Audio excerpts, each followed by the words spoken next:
அளவற்ற அருளாளனும் நிகரற்ற அன்புடையோனுமாகிய அல்லாஹ்வின் பெயரால் ஓதுகிறேன். எவர்கள் தங்கள் பொருள்களை அல்லாஹுடைய பாதையில் செலவு செய்து அப்பொருளை வாங்கியவனுக்கு தாங்கள் அதை கொடுத்ததற்காக இகழ்ச்சியையும் துன்பத்தையும் அதனோடு சேர்க்கவில்லையோ அவர்களுக்குரிய கூலி அவர்களின் இறைவனிடம் அவர்களுக்குண்டு. மேலும் அவர்களுக்கு ஒரு பயமுமில்லை, அவர்கள் துக்கப்படவும் மாட்டார்கள். தர்மம் செய்து அதை வாங்கியவனுக்கு துன்பம் தொடரும்படியாகச் செய்யும் தர்மத்தை விட அன்புடன் கூறும் இன்சொல்லும் மன்னிப்பும் மிக மேலாகும்.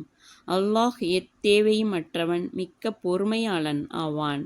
நம்பிக்கையாளர்களே, அல்லாஹ்வையும் மறுமை நாளையும் நம்பாமல் மக்கள் காண்பதற்காக தன் பொருளை செலவு செய்து வீணாக்குபவனைப் போல நீங்கள் மனமுவந்து வழங்கும் உங்கள் தர்மங்களை பெற்றவனுக்கு முன்னும் பின்னும் சொல்லிக் காண்பிப்பதாலும் துன்புறுத்துவதாலும் அதன் பலனை பாழாக்கி விடாதீர்கள்.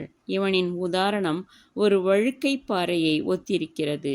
அதன் மீது மண் படிந்தது. எனினும் ஒரு பெரும் மழை பொழிந்து அதை கழுவி வெறும் பாறையாக்கிவிட்டது. இவ்வாறே அவன் செய்த தானத்தை அவனுடைய பெருமை அழித்துவிடும். ஆகவே அவர்கள் தானம் செய்ததில் இருந்து ஒரு பலனையும் மறுமையில் அடைய மாட்டார்கள்.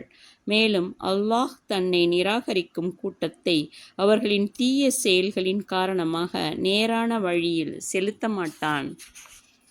எவர்கள் தங்கள் பொருள்களை அல்லாஹுடைய திருப்பொருத்தத்தை நாடியும் தங்கள் உள்ளங்களில் இறை நம்பிக்கையை உறுதிப்படுத்துவதற்காகவும் செலவு செய்கிறார்களோ அவர்களுடைய தர்மத்திற்கு உதாரணம் உயர்ந்த பூமியாகிய மலை மீதுள்ள ஒரு தோட்டத்தை ஒத்திருக்கிறது.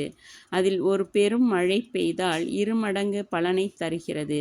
பெரும் மழை பெய்யாவிட்டாலும் சிறு தூறலே அதற்கு போதுமானது.